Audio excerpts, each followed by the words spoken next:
Good evening, Celtics fans. Another episode of CBC's. We're going to be talking about game 25 of 82. Celtics crushed the Bulls by 56. All right, my pull-up three. First point is that in this game, it was sort of a strange game, of course. You're not going to have too many games like this. There wasn't any competition.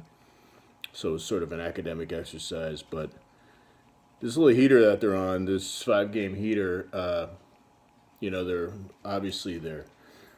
number one team in the league over the last 5 games. Their rating has been sky high since they've taken out Hayward out of the lineup. Everybody's talking about that. I think it's their defense that set the tone, and it all starts with Smart and Morris being on the floor, just getting into people's grills. I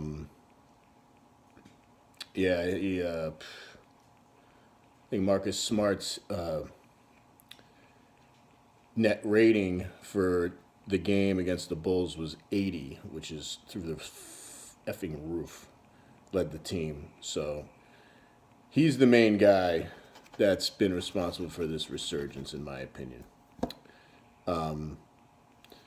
My second point in the pull-up three is Stevens. He didn't really have much to do in the game last night, but a coaching thing that I want him to do moving forward is to give Rob Williams Theis's minutes, or at least a lot of them, even though Theis had the game of his career against the Bulls. But that's a one-off.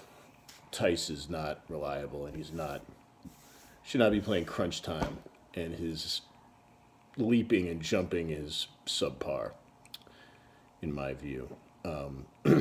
So we all know Rob Williams had a daughter, so he's missed the game. So we're hoping he'll be back for Monday's game against the Pelicans, and it looks like Davis might not play because he got hurt on Saturday night. So we're hoping that happens. So we got our 6th win in a row.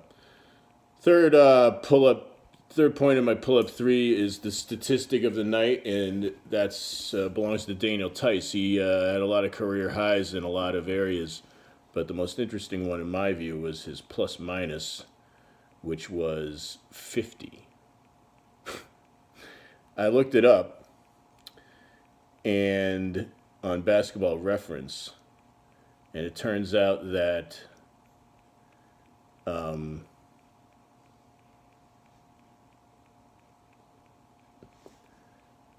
in the history, basically since 2001 in the league, I guess they've been keeping track of plus minus, there have only been 3 greater plus minus games. Luke Mbamute in 2017, when he was playing for Houston against Denver, he had plus 57. Joe Smith, it's a blast from the past, from 2001 when he was playing on the Timberwolves against the same Bulls, he had a plus 52. Jeremy Lamb, last season in March, playing for CHO, was that Charlotte? Yeah, it's Charlotte, against Memphis, had plus 51. And then Theis and Wally Zerbiak are tied with plus 50. Oh, with Jared Jeffries. God, that guy sucked. That was pretty amazing. So he was basically on the floor for all but 6 of the gap for our lead that was established over the Bulls, the final lead. So I thought that was an interesting statistic. The top 3 stars of the game, I gave the number 3 star to Brown. 2 good games in a row. What do you know? He ended up playing a lot of minutes, second leading minutes of the game. Of course, it was a laugher. So he was 8 for 11 from the line, 3 for 3 from the arc, 4 for 4 from the line. 8 for 11 from the field. He had 5 boards, 3 assists, 2 steals.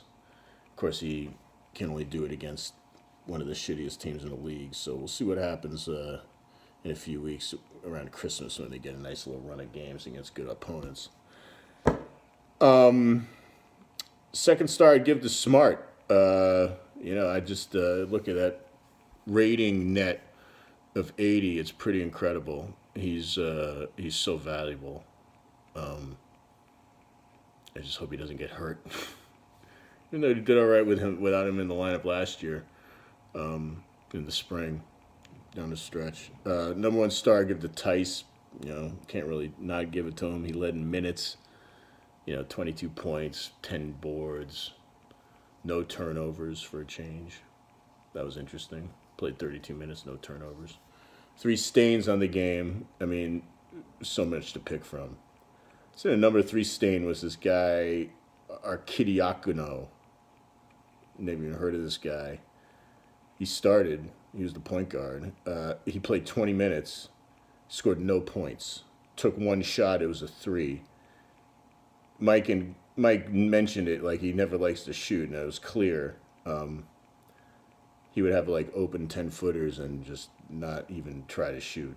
So it's interesting that they have a point guard who refuses to score points starting on an NBA team. That was funny. Second stain on the game, I'd give to Levine. I hate that guy. He's a loser. He had 19 minutes. He actually did all right. He actually had the second least worst plus minus rating. He was only minus 13. There's a couple of guys. This Shaquille Harrison fella was minus 43. I should look up the worst plus minus rating. That's interesting.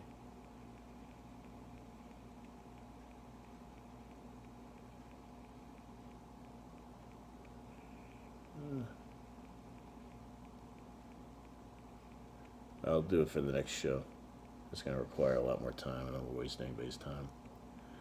Anyway, the number one stain, everybody knows my disdain for Jabari Parker. I was thinking about his lack of muscle tone, and as you know, in relation to so many other NBA players, because they're incredible athletes and they're so ripped. Like Giannis, for instance. I mean, you could. Anybody in the NBA is ripped, even the white guys, except for Jabari Parker. It looks like he, eats a bag of, Funyuns before every game.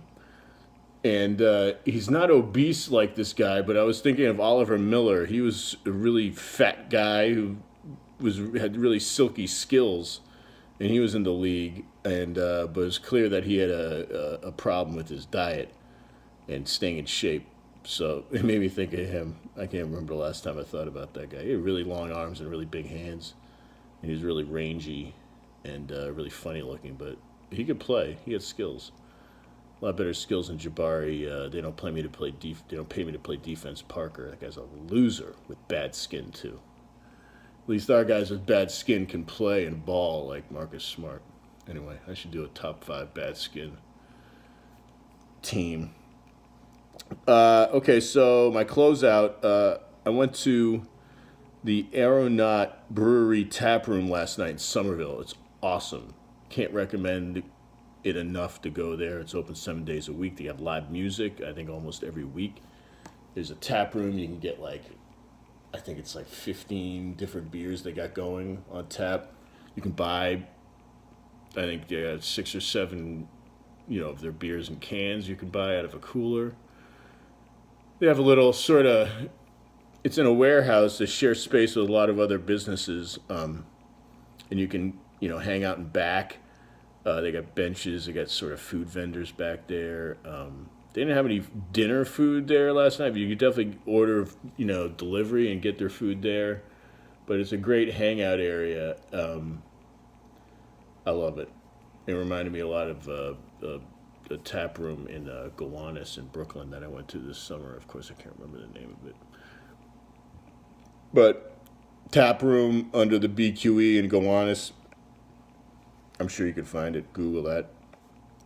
It's great. But Aeronaut, it's on 14 Tyler Street in Somerville. Go there. It's a great take for local Bostonians.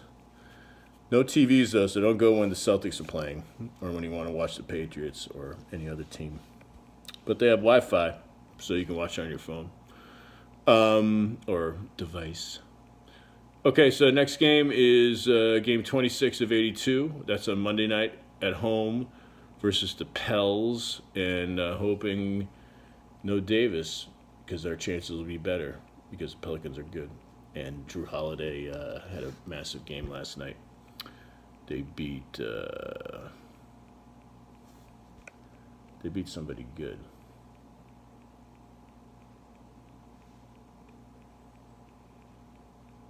They beat somebody good.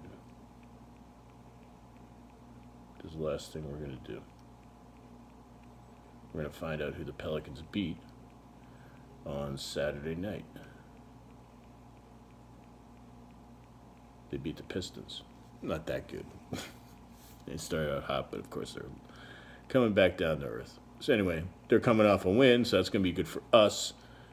And that was today, so they're going to be playing 2 games in a row on the road, so that's also going to be good for us tomorrow. So hoping for another win. It'll be 6 in a row, and then we get a string of week games. You got Washington, Atlanta, Detroit, and Phoenix, and then Milwaukee, and then the schedule. There are 3 rough games around Christmas, but we'll cross that bridge when we get to it. So, good night, Celtics fans. Thanks for watching See Beyond the Seas. I'll see you after the Pelicans game. Bonsoir.